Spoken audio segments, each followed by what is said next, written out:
It's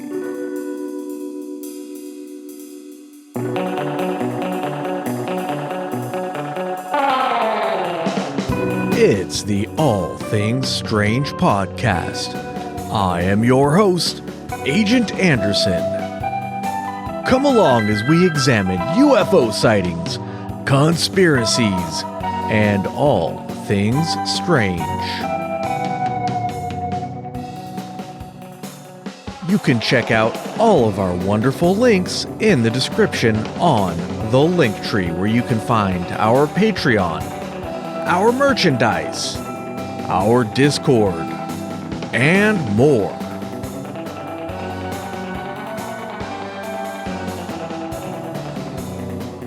This week's episode, the Yucca Man.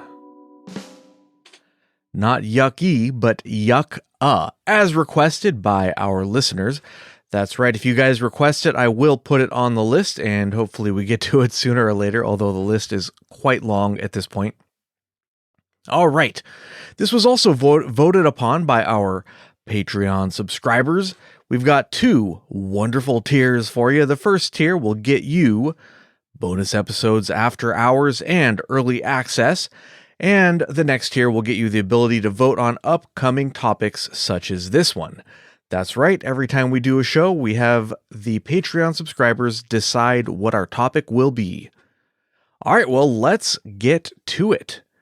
The Yucca Man, sometimes known as the Mojave Bigfoot, or the Sierra Highway Devil, Marvin of the Mojave. I think there's a couple more, but you get the idea. Depending on the region, he has a couple of different names.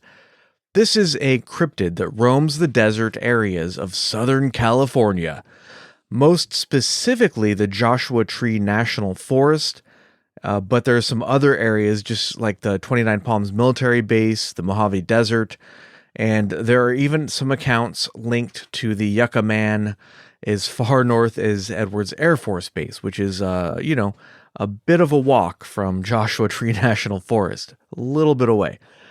And the reason they call it the Yucca Man is because the Joshua tree is another name for the yucca tree. And those are native to the area.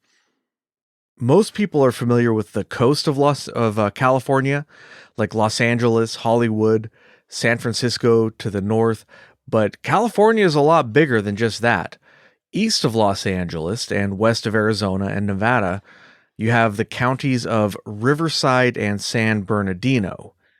And just as an example, San Bernardino County, I can't talk tonight. San Bernardino County has an area of 20,105 square miles. It's the largest county in the contiguous United States, although there are some territories in Alaska that are larger. It's larger than some entire states. Specifically, San Bernardino County is larger than Rhode Island, Delaware, Connecticut, New Jersey, and those four combined. So it's larger than Rhode Island, Delaware, Connecticut, and New Jersey combined. Larger than New Hampshire, Vermont, Massachusetts, Hawaii, Maryland, and it's about the same size as West Virginia. In other words, it's huge. It's going to be huge. It's gigantic. Like when you look on the map, you don't realize just how big San Bernardino County is. Joshua Tree National Park is in San Bernardino and Riverside counties. It's north of Palm Springs. If you're old like me, then you know what Palm Springs is. A lot of celebrities used to hang out there. I don't know if they do anymore or not. I have no idea. But, to be fair, that's a little bit before my time. But, neither here nor there. Anyways, the park itself is named after yucca trees or Joshua trees that are native to the area. It was declared a national monument in 1936 and made into a national park in 1994. The park is, like San Bernardino County, is huge at 795,000 acres or 1,242 square miles. It's about the size of Rhode Island, which is the United States' smallest state. So it's a really big park. The main areas in the park are desert and mountain. Needless to say, it's large enough and remote enough for something to hide. Now, the Mojave Desert is another area. That's the area that we're talking about. Is generally speaking is the Mojave Desert. That's named after the native Mojave people, and that covers parts of southeastern California and southwest Nevada, and a little bit in Arizona and Utah as well. So that's a pretty large area. Is in addition to the park. The Mojave Desert is home to Death Valley, which many of you have probably heard of. It does hit the news sometimes. It's the lowest elevation in Northern America, and it's the hottest place on the planet. Interestingly, it's only 84.6 miles from the tallest point in the contiguous USA at 14,505 feet. So we have the lowest point is only a few miles away from the highest point in the USA. Pretty interesting. The highest temperature ever recorded on Earth was 134 degrees Fahrenheit or 56.7 degrees Celsius in Death Valley. Not really relevant to the Yucca Man, but still kind of like a little interesting little factoid there for you. The yucca tree is native to the Southwest United States. So a lot of people listening to this probably haven't seen one, but they're pretty cool looking. They're kind of like fuzzy, and they can look sort of like a person with their arms outstretched, which is possibly relevant to the case. But they're weird. They look, I don't know, kind of like a bizarre looking cactus tree. They're pretty neat looking. But when you're in that area, you see them all over the place in the desert. There's a ton of history and tons of really interesting places in Joshua Tree National Forest, San Bernardino counties, Riverside County, the Mojave Desert, and all the places that the Yucca Man has been seen. But let's not get too far into that kind of stuff. We want to talk about the Yucca Man. But that's just a brief, quick background on the area that we're talking about here. A lot of people are familiar with California, and they think of Orange County and Los Angeles County, the beaches where people surf, and that's all we do in California, but there's actually a lot of stuff to the east of that. All right, the Yucca Man has been reported to look basically like a Bigfoot, although some of the encounters have been a little on the paranormal side as well. There seems to be some variation in the encounters, enough to where when I was reading through them, I thought there might be more than one explanation for what's going on here. Native American tribes in the area have long told stories of a hairy devil that roams the deserts. These creatures seem to be more on the supernatural side of things, and some of the stories are about, godlike beings, and they don't really seem to have a whole lot to do with the Yucca Man as it's been reported in modern times. Other stories do, but, hairy devil, that's close enough, right? So we'll count it as we'll check that box, I suppose. Why not? Sightings of the Yucca Man began to pick up as people developed land in the area, notably in the 1970s, although sightings go back way before then, and by some accounts, the sightings go back pretty much as long as people have been in the area, including the Native Americans. It's thought that the development displaced the Yucca Man, who, that's their natural habitat, and now we're building houses and things there. And people are there where they were not really before, in large numbers anyways, and they started witnessing the strange creature. We have lots of different stories of, a Bigfoot-like creature opening tent flaps and terrorizing campers, stalking across in the distance in the desert landscape, knocking on people's windows. Who knows? There's all sorts of accounts from the time, from the 1970s when they started to build stuff there. There's a big uptick in encounters. The first published encounter that we can find happened in Twentynine Palms. At least this is the earliest one I could find. There are probably earlier ones, but this is the most famous encounter as well. You find this one all over the place. So Twentynine Palms, it's a town just north of Joshua Tree National Park, and there's also a Marine military base nearby. In 1971, there was a Marine on guard duty. He was found the next day unconscious with his rifle bent in half. He was in shock and unable to give a good account of what had happened, but he did give a shaky account of what he remembered. He was on duty when a large, hairy man came out of the bushes. He had glowing red eyes and a putrid stench. The guard raised his gun and told the intruder to halt, but before he could react, the hairy man moved faster than the eye could see, closed the distance, and took the guard's rifle. He bent it in half with his bare hands and then struck the guard, knocking him out. The FBI and CIA investigated the case, as the story goes, and found that there were 2 other sightings that night. One witness saw a 12-foot tall being with a smaller one next to it. And then there was another incident involving a strange presence, with the witness's dogs barking. There were supposedly other reports that year as well, 1971. I did a brief search and I couldn't really come up with a whole lot.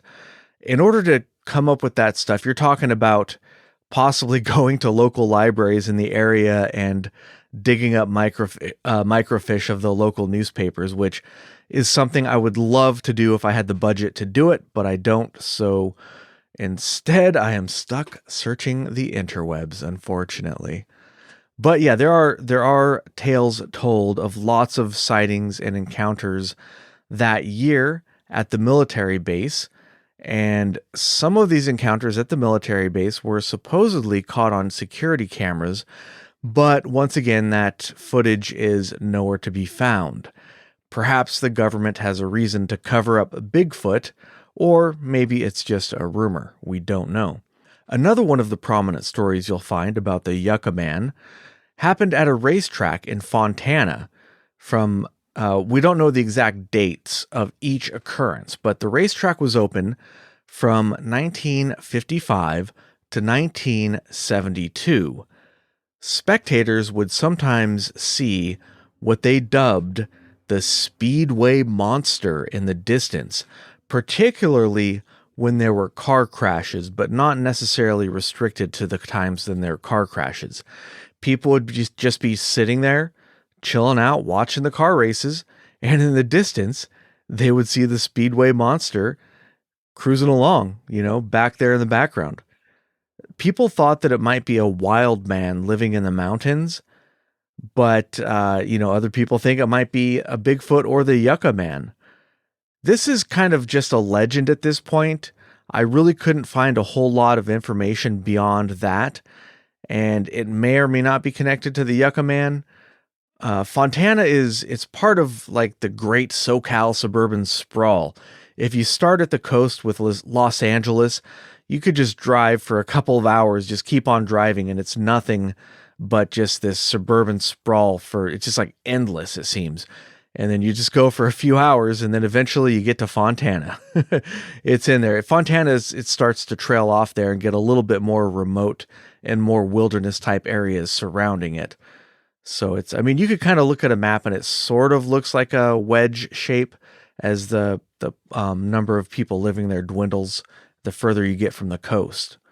But the racetrack apparently closed down because too many people were dying there, and that closed in 1972. So that was a thing apparently when the racetrack was open. All right, I did find an article referenced in a different article, the article titled "Bigfoot Surfaces Again in Palmdale, 9 Mile Canyon" by Chuck Wheeler. This article was originally published on June 1st, 1973 in the Lancaster Daily Ledger Gazette. Palmdale and Lancaster are kind of next to each other. They're north of Los Angeles and northwest of the park, the Joshua Tree National Park. And they're quite a ways away, actually, but it's still a pretty remote area on the other side of the San Gabriel Mountains and on the other side of the Angeles National Forest. And it's sort of, it's connected to the Joshua Tree National Park by a whole lot of, wilderness type areas. So it's pretty remote, and you could say that if there was a Bigfoot at one area, it could migrate to the other, because why not, Hey, they got big feet, they can walk. So this article is maybe not the Yucca Man specifically, but it's definitely SoCal Bigfoot territory, and it was mentioned in an article about the Yucca Man, and I was able to find this article, although I had to use the Wayback Machine to find it, because I guess the website hosting it is defunct. All right, and here's an excerpt from the article. Several days ago, that most elusive and haunting Bigfoot creature, which has been giving valley residents on the east side chills up and down their spines, was seen near the downtown section of Palmdale. Members of CBO told the Ledger Gazette that the man who saw the creature at 3:45 a.m. was in dead earnest, and that he saw something big and furry. Without a doubt, Floyd Smith, CBO vice president, said he saw something. Smith said that he and Fred Adams, CBO member, went to 9 Mile Canyon near Lake Isabella several days ago on a tip that the creature was in that area, and both of them saw something. They believe, contrary to Tom Biscardi of the BF Enterprises, who uses an electronic device to search for the creature, which he contends he has found, photographed, and shot, that a Bigfoot creature is still in the Antelope Valley. Smith's skipping some of the article a little bit and then moving on to the next bit here.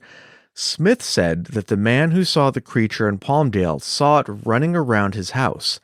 Evidently, the creature likes to run around houses and leaving footprints.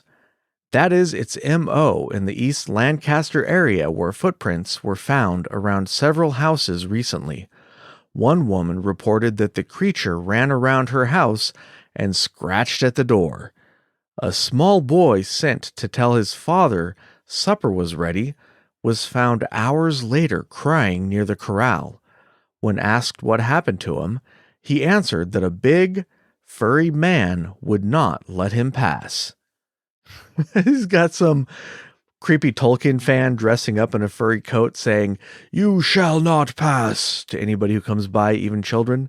That's what comes to my mind. Anyways, continuing on.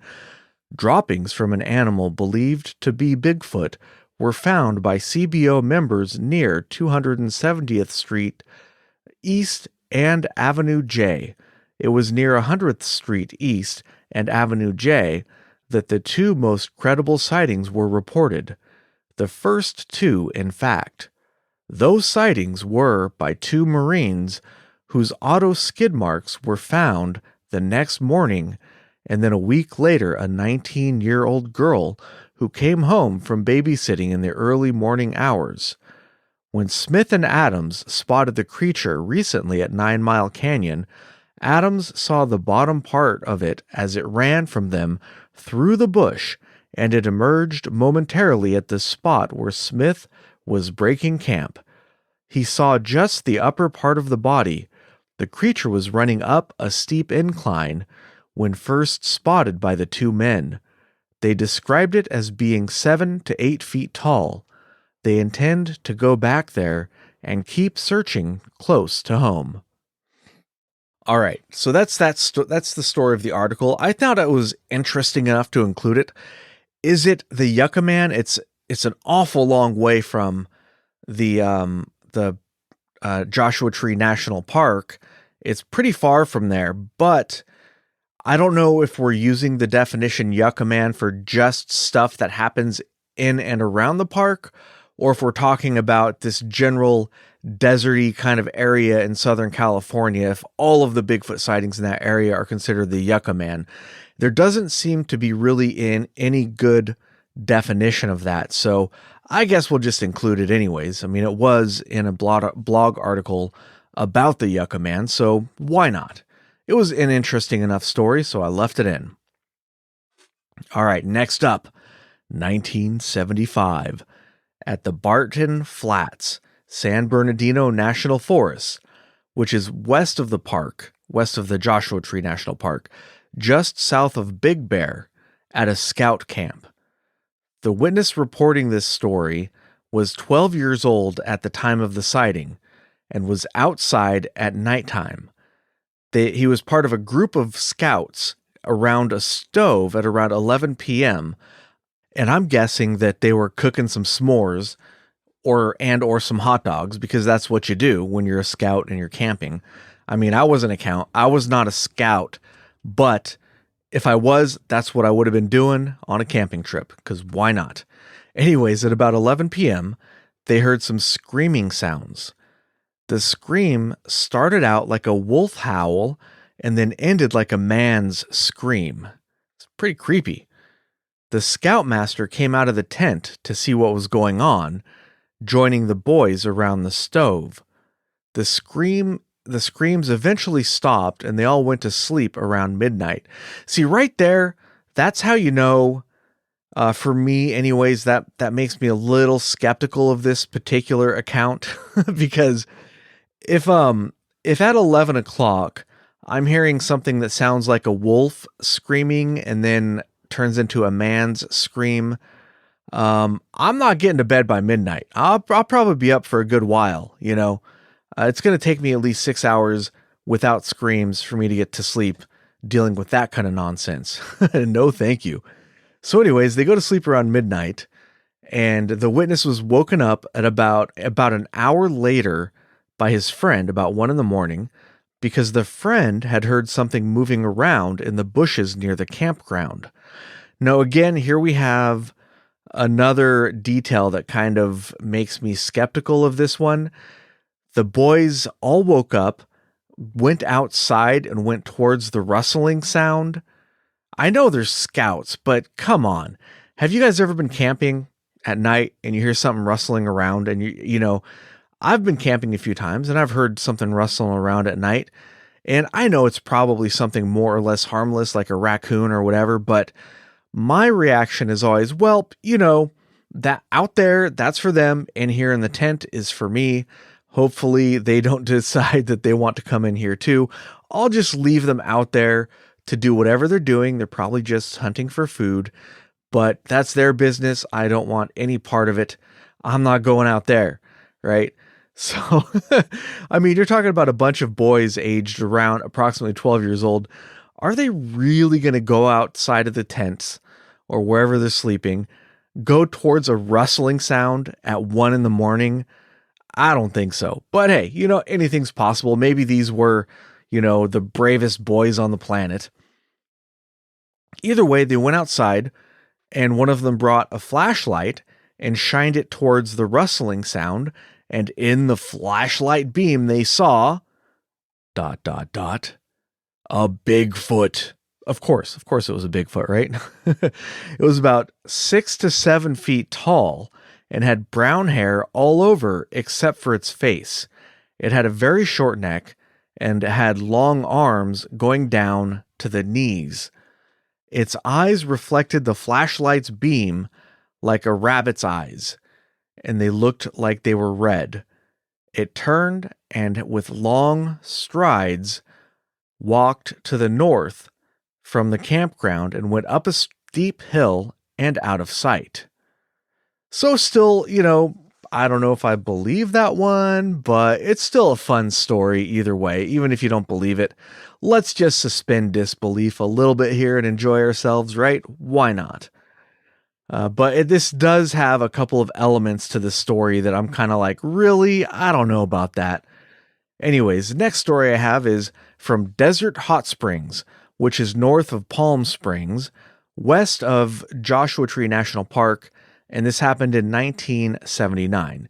And I'm just giving you guys kind of like a geographical picture, because if you look at a map of California, if you want to see where all of these things happened, and you go to just put into like Google Maps or something, put in Joshua Tree National Forest, and then I'm telling you where all this other stuff is, you can kind of find where it is related to that, in relation to that. So this one, if you go to the west of the park, not a forest, the national park, if you go west of there and north of Palm Springs, Palm Springs, pretty easy to find on the map. You'll get to a smaller town called Desert Hot Springs.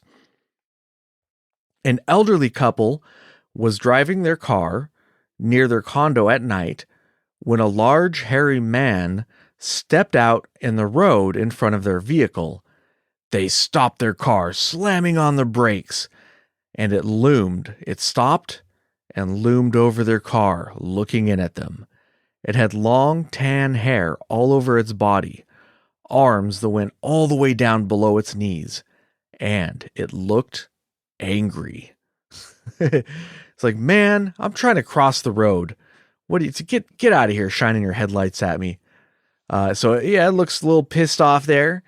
They did not give an exact size estimate, but they did say that its chest was as large as a refrigerator.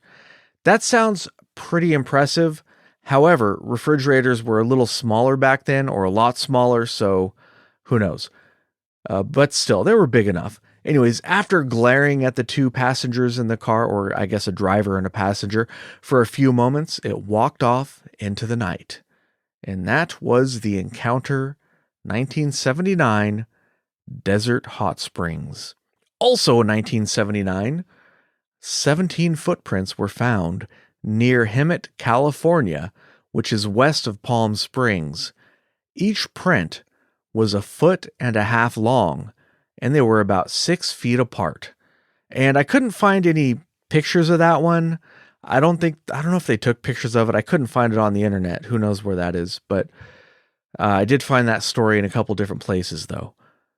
In the 1990s, I couldn't find a specific date. A rock climber who was staying in the Joshua Tree National Park was camping near a cave, taking pictures of the area, because it's a very pretty area. And when he looked at the pictures later on, he noticed a strange figure on the film, the Yucca Man. It looks like a very, very fuzzy person or animal, and it kind of looks like there's a face on it, but it also kind of looks like a bush. It's a really fun picture. If you just Google Yucca Man and then just click on images, I guarantee it'll come up like pretty quick. It's an interesting picture, and I'd be curious to see what everybody listening thinks about it. Was it a real cryptid? Was it a Yucca Man? Is it just a bush? I'm going to reserve judgment. I'll let you guys decide. But it's a fun picture. It's real easy to find, so check that out. I mean, I suppose it's possible that the Yucca Man, to camouflage itself, has tan hair and lots of it to hide in the shrubberies and bushes of the area. So who knows? Anything's possible. But I wasn't really able to find too much more about that. I couldn't find an exact year or day. I couldn't find the rock climber's name. I don't know what the details of this case are, but the photograph is online. So there is that. All right. October 1993. There was another sighting at the Barton Flats campground during the night. Remember, the previous one was with the scout, the scouts that were camping there.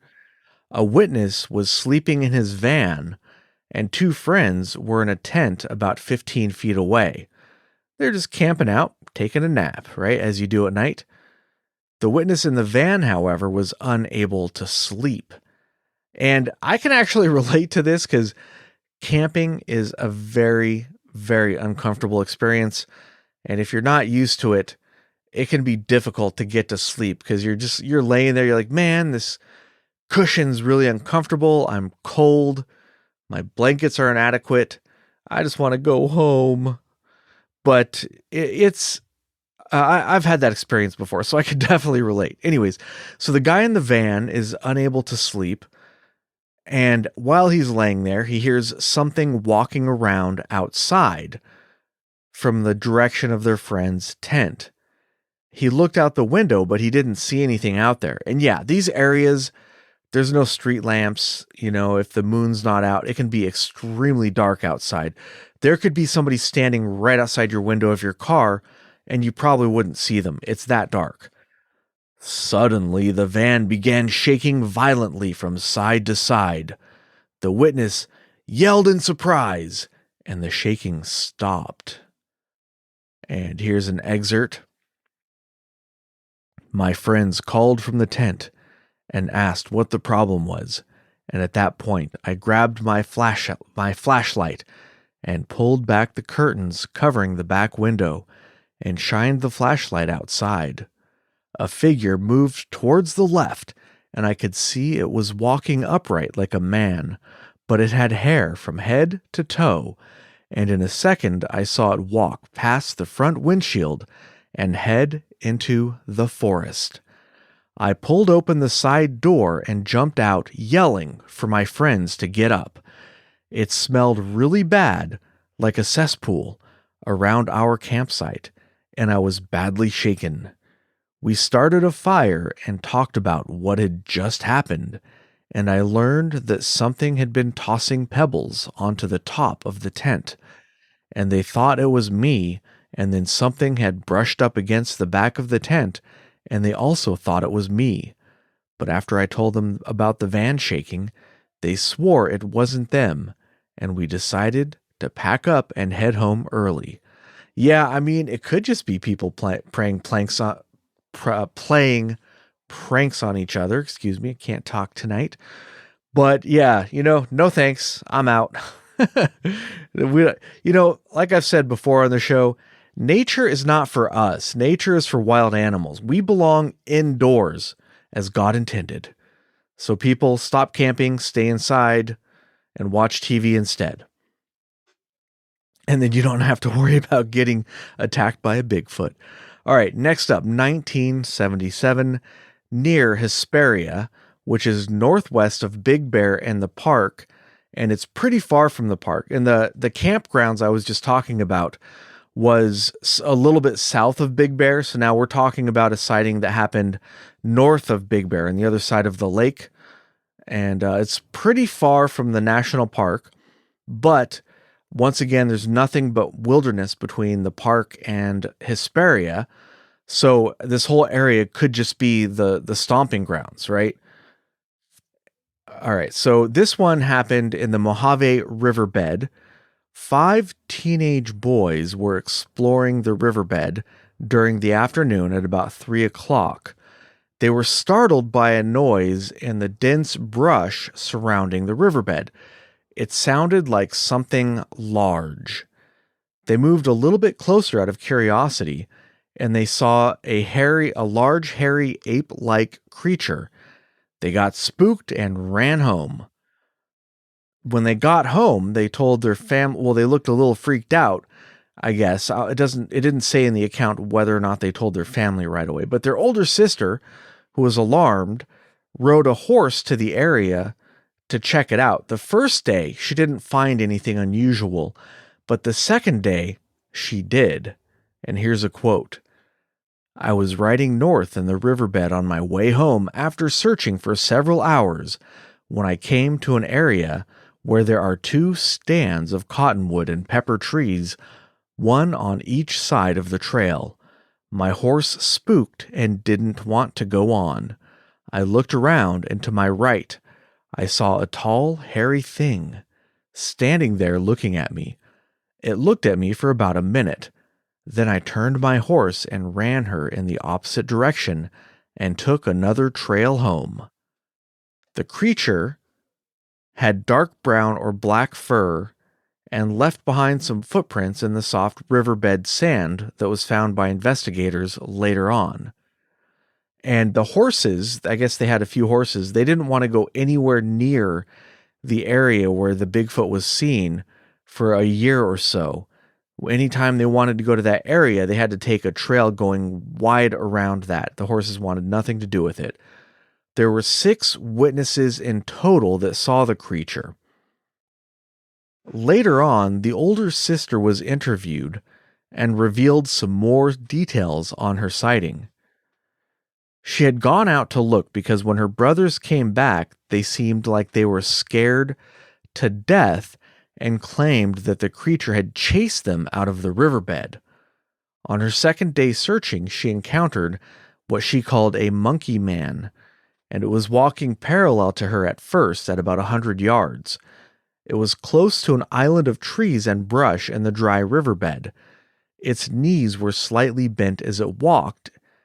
It stopped, turned, and looked at her. They faced each other for about a minute. She didn't really understand what she was looking at. It was hard for her to wrap her head around it. It had a round face, but its head and part of its face was covered in hair on the sides. But at this distance, she couldn't really make out facial details. The creature appeared to be about 6 feet tall, and its arms seemed extra long. Its back was straight, and its head seemed too large for its body. After they stared at each other for about a minute, it disappeared into the brush, walking away and then crouching down before it went into the shrubs and could no longer be seen. She went home and told her family, but her parents didn't really believe her. Around this time, neighbors had been losing some livestock like pigs and ducks. Whether or not it's connected to the creature is unknown. A few years later, in 2003, the older sister reported another sighting, and this is actually 6 years after the first sighting. And here's a quote. I went to my mom's house today, and she said that her goose was dead. So I went out to look at it, and its neck was broken in half, and it had visible punctures in the neck. I can't tell if it's from fingers or teeth. The goose was laid out perfectly flat with its back feet facing to the rear. There's no way it died like that, but looked as if it was laid out like that on purpose. Then, in the middle of its back was a huge patch of plucked feathers about the size of a large fist. Then in the middle of that was a hole about the size of a silver dollar, and there were no insides left in the bird. Outside on the ground were a few leftover intestines and 2 perfectly clean rib bones. I have never seen anything like this except the last time he was here. And she also found a footprint that appeared to have 4 toes, a flattened area nearby that looked like the creature slept there at some point, and a path of flattened weeds that looked kind of like the weeds had been stepped on, and the footprints were 4 to 5 feet apart. So she didn't actually see it this time, but she believed that the creature had caused or had killed this creature and had also caused some damage to the chicken coop, trying to rip off the top and get into the chickens inside. Well, whatever killed that thing, whatever killed their duck or their goose, their goose, whatever killed it, maybe Satan worshipers, maybe a Bigfoot, who knows? Pretty creepy either way. All right, next up, Edwards Air Force Base. Previously, before it was named Edwards Air Force Base, it was previously known as Muroc Air Force Base, M-U-R-O-C. I've talked about that place on the show before, with UFO type stuff, plenty of stuff going on in that area. I've actually been to Edwards Air Force Base before. Maybe I'll talk about that during the after hours. Let me make a little notation to mention that. Edwards Air Force Base, so I don't forget later on, because I'll probably forget. All right, scrolling back up here. All right, Edwards Air Force Base, previously Muroc Air Force Base. It's pretty far from the park. It's to the northwest of the park, of the national park, and it's in a pretty remote area. There are plenty of stories from the 1970s and on from the base. There are stories that they caught the creatures on camera, that the creatures stalked the underground tunnels at the base, that guards would be sent out to investigate sightings that happened on camera or in person, and the creatures could disappear at will. This is more of like a supernatural kind of an encounter, right? It's pretty strange stuff. You can find more details on these accounts online if you want to look. I couldn't really find any firsthand accounts. It was all just, blogs or whatever, newspaper articles saying that this person saw stuff, but I didn't really find any eyewitness accounts really. But I do have a couple of stories. Here's one. A soldier on patrol witnessed glowing blue eyes in the distance. And this is another one of the more famous stories attached to the Yucca Man. Here's a quote. Heading back to the main base, I noticed maybe 200 to 300. Well, I guess this is a first-hand account, so I take it back. Heading back to the main base, I noticed maybe 200 to 300 yards to my left, these large blue eyes. I do a lot of night hunting, and it was strange. They were larger than anything I'd ever seen before. The blue eyes had to be about 4 inches apart and 7 feet off the ground. 300 yards. 300 yards is far enough to where I say it'd be difficult to judge how far apart the eyes were and how far off the ground they were. So that's a detail that kind of makes me a little skeptical, but who knows? Anyways, the blue eyes had to be 4 inches apart and 7 feet off the ground. I stopped the truck and sat there watching them. It was too dark to see any body shape to the thing. The blue glows proceeded toward my truck at a right angle for about 100 yards and then stopped. So the eyes kept moving towards his truck, and they came within 50 yards. When they got closer, he started to notice a very powerful stench. And here's back to the quotation. The movement of the eyes was extremely fast. Another thing that bothered me was that they didn't bob up and down. It was like two lights on a wire moving from one point to another. But luckily at that time, he got a radio call, a call to go somewhere else, and he took advantage of that call, and he noped right out of there.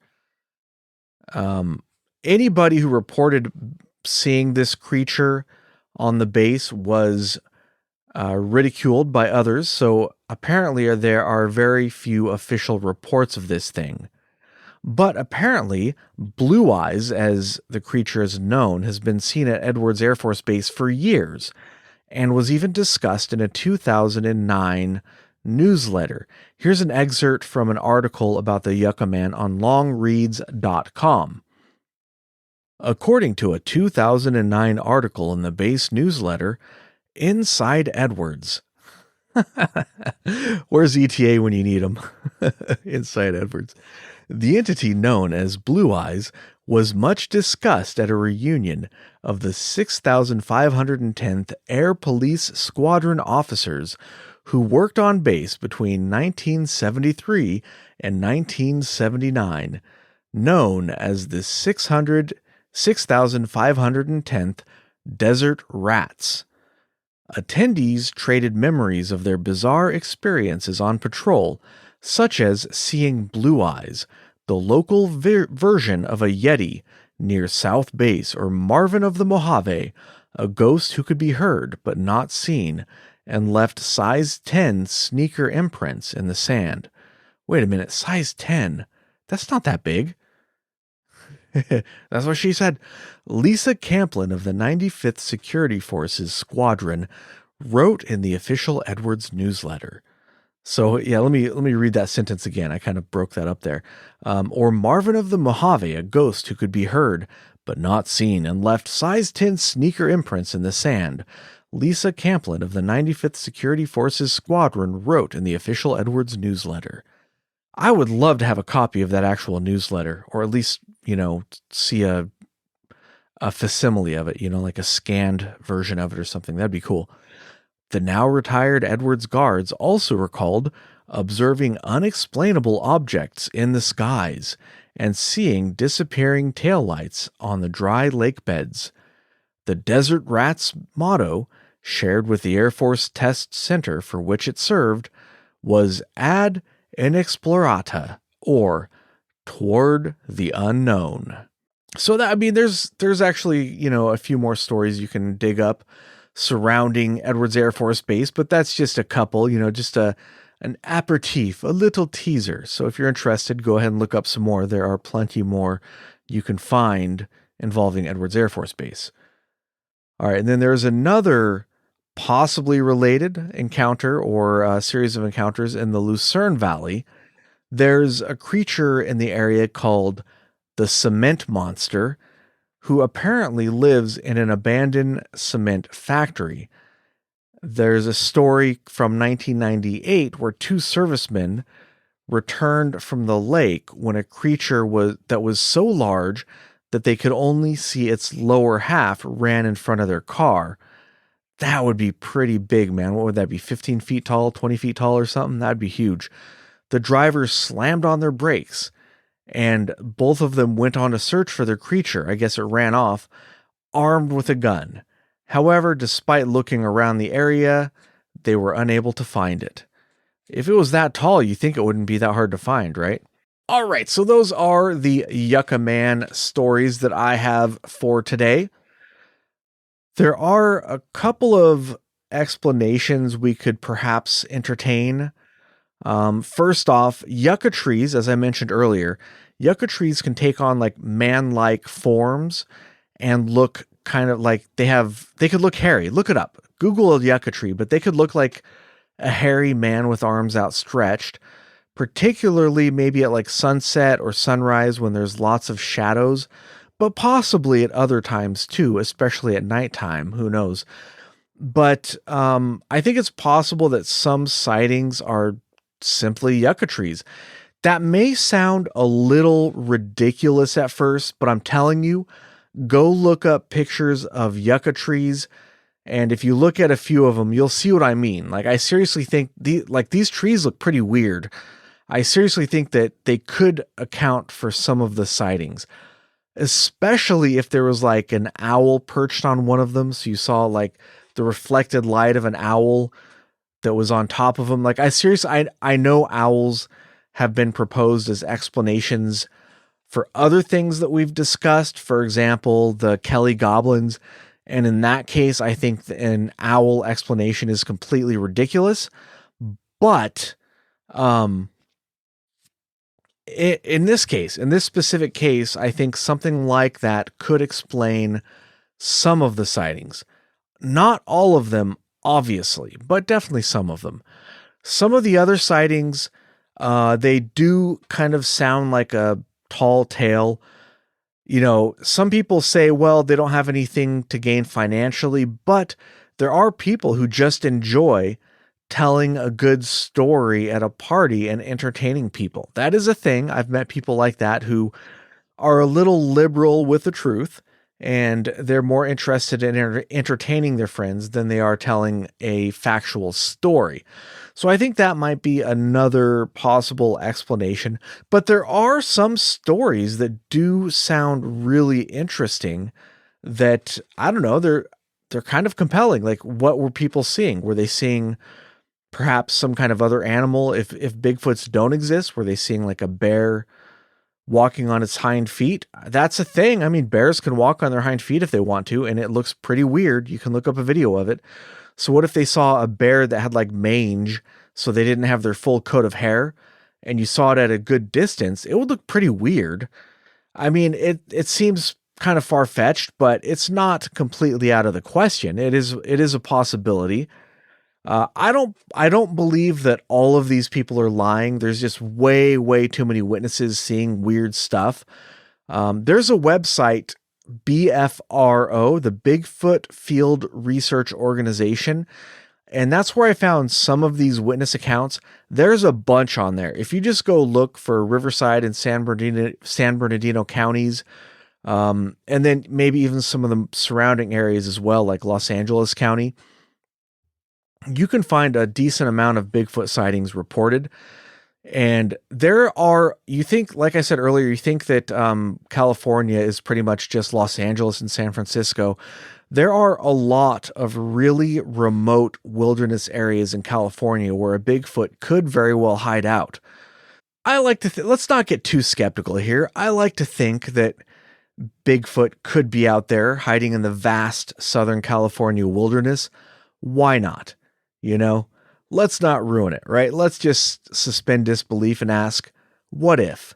What if there really is a Bigfoot out there scaring the crap out of campers and trolling people trying to sleep in a van or whatever the case may be? Why not? You know, let's have some fun. I'm kind of on the fence about Bigfoot myself. I feel like if it's out there, evidence will come out, and I'm not too invested one way or the other. If whether or not it's real or it's not real, I don't really care all that much. I just really enjoy reading these stories and trying to imagine what these people could have seen that could account for these sightings. What could explain what they're seeing? Could be Bigfoot, could be something else. We don't know. But all right, so that's all I've got for you this time. Thank you guys so much listening. And hopefully on the next episode, Agent ETA will be back and at it. All right, well, until next time, keep it strange.